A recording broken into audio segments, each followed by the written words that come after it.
Hi everyone. So I've been using my Pixel 7 for a couple of days now and I get a chance to travel with it. I was also using my 14 Pro with it, but I barely touched this phone. I did found some issues with it, but the overall experience has been really great. So let's talk about it. The first thing that I'm super happy about is the size. My biggest issue with Pixel 6 last year was the size and weight.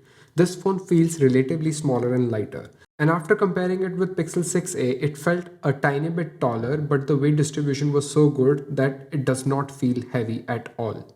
And about this lemongrass color, I think it's more or less like love it or hate it sort of relationship. So my partner loves this color, but my sister hates it. I like it, but this is not my sort of color. I am actually basically this classic black sort of guy because I don't want to be stand out in some sort of crowd. And this color like speaks volume. But if I am on the other side, I will definitely turn back and see like which phone is this. You can barely see any fingerprints and it has Gorilla Glass Victus on the back, so it makes it more durable. So I'm going to use it without any case, but it is slippery because of the matte aluminium frame, so I would recommend you get a case because servicing Google phone in India is not going to be easy. The buttons are super clicky and tactile. They give you a very nice feeling. I do miss that dual tone color because that was kind of Pixel USP. And I get it, this is more clean, but like I do miss that thing. But that's design and it's personal preference. So do let me know what you think about this color. One thing I appreciate in this phone that was not good in both Pixel 6 and 6a, and that is the display quality. The display is so much better, brighter, and there is no green or pink tint. And the 90Hz display is smooth enough to not miss a more higher refresh rate display. So overall, it is a very good display.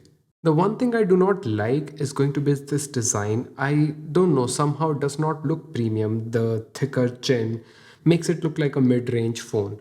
And if you want to get a little bit more symmetrical bezels, you have to get a more expensive Pixel 7 Pro and that is going to be bigger, which I do not appreciate. I mean, look at S22. It is such a beautiful phone. So I think Google should also work on the better looking phone. I mean, they should use that flexible OLED like Samsung, iPhone, and even Nothing phone use to make it at least look even, if not the slimmer bezels. But it should be even. I somehow just do not like it. There is another thing that I do not like is going to be this antenna line which just come to this camera. I don't know, it distracts me always. Which reminds me that this phone now has face unlock and it works great in the daylight, but do not rely on it on the night time. It does not get bright like other phones in the night, so you will have to rely on that fingerprint. And I'm happy to report that the fingerprint sensor on this phone has been improved a lot. I don't think it has failed even once in the past couple of days. And it is fast as well. Not ultrasonic fast, but fast. But it's high time in the flagship phone we should get ultrasonic fingerprints. It's not just fast, it's more reliable and secure. Google has also changed the vibration motor because I feel it's more strong and tighter. I don't personally like it because I don't keep my phone on vibration, so I like the haptic feedback. That's why I reduce it in the setting. But people who put their phone on vibration, I think going to enjoy it more. There are two things that basically disappointed me on this phone. The first thing is the speaker, and the second thing is going to be the modem. The speakers are louder, clear, but they are more flat and even flatter as compared to Pixel 6a. So they do lack bass. So if you're watching a overhead video or maybe like videos like this, it's going to be perfectly fine, even if you watch some movies. But if you want to listen to some music on this phone, they're going to feel more sharp and distorted just because they lack bass. And the second thing, which I wouldn't have realized if I was not visiting my hometown and my broadband was not down. The reception is pathetic in my house and I barely get 4G signals. So I tried to use my Pixel 7 as hotspot because I had a lot of data left on this phone, but I was not able to take any meetings on it. Then I connected to my iPhone 14 Pro, and even though it was also had low signal, but I was able to do my work. So if you live in a bigger city like Delhi NCR where I live right now, I do not face such problems. But if you're going to be in a smaller town like I was, or even in a village or low reception area, you are going to face this issue.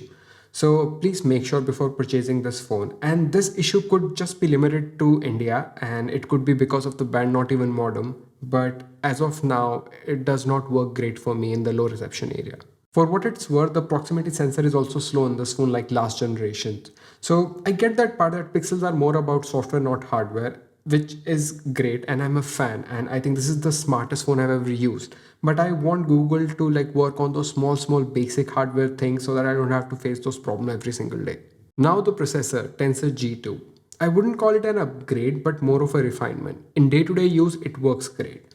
And I'm not even looking for a Apple level chip. I'm not a gamer, so it doesn't bother me. But the CPU still throttles, even if it doesn't get hot. So the day-to-day use is great, but do not buy it for gaming. Just don't. I think the whole Pixel event was more towards the software rather than hardware. So what this hardware can do and the AI it can perform with the CPU. It's not a huge upgrade for me because I don't use all of those features. So for me, it is just kind of similar device with better display and better fingerprint sensor. Even the cameras are more or less the same. The front camera sensor is changed, but the difference is negligible from last year. And these camera features will come to the older phone as well. The photos are still great, but there is a certain pixel look to it. They are slightly contrasty, and the pixel is nowhere close to being portrait king anymore. The HDR is still strong suit of pixel, and it can actually take some dramatic shot which you might find easy to share on social media. The video on the other hand has been improved a lot, especially the audio recording. Have a look. This is a video recording from the front camera. I'm recording in 4K 30 frames per second, and as you can see the HDR, I'm going in the sunlight. You can see the buildings behind me. It's a lot of sunlight. So this is the front camera. I cannot switch the camera while I'm recording, so I'll have to pause it.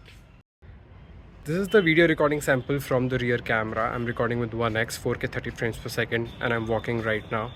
I can switch to ultra wide, so it's not very wide, but as you can see like how the video recording is and how the audio quality is. As you can see the HDR. Let me just zoom in. So this is ultra wide, 1x, 2x digital zoom, and if I want to do this is 7x digital zoom. The cinematic mode is limited to 1080p and it is not very good. I'm not a fan of artificial blur in videos, and I don't even like iPhone cinematic mode as well, but if I compare with iPhone, the iPhone is much better than Pixel. And then there is 10-bit HDR recording, which is just like Samsung HDR recording. So unless you share it with the compatible phones or compatible platform, I don't think you'll be using it anytime soon. Battery life has been kind of hit and miss for me. Because of the low reception, I was getting very low battery life. So on average, I was getting around 5 hours of screen on time with Wi-Fi plus 4G. But if I was just on Wi-Fi, I was getting around 7 hours of screen on time. So it's not amazing, but it's not bad. It's kind of average. And the charging speed are basically similar like last year. So it does support 30-watt charging, but it will take around 1 hour 30 minute or 1 hour 45 minute depending upon the temperature of your room. So it's not amazing, it just kind of works. So what are my initial impressions about this phone?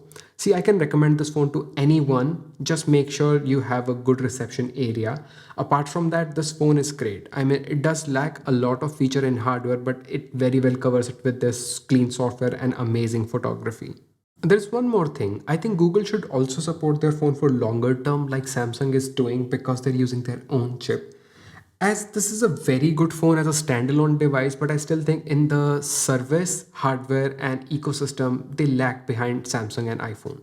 Do share your experience with Pixel 7 6 series, and if you're still waiting to purchase this phone, I recommend it. Go ahead.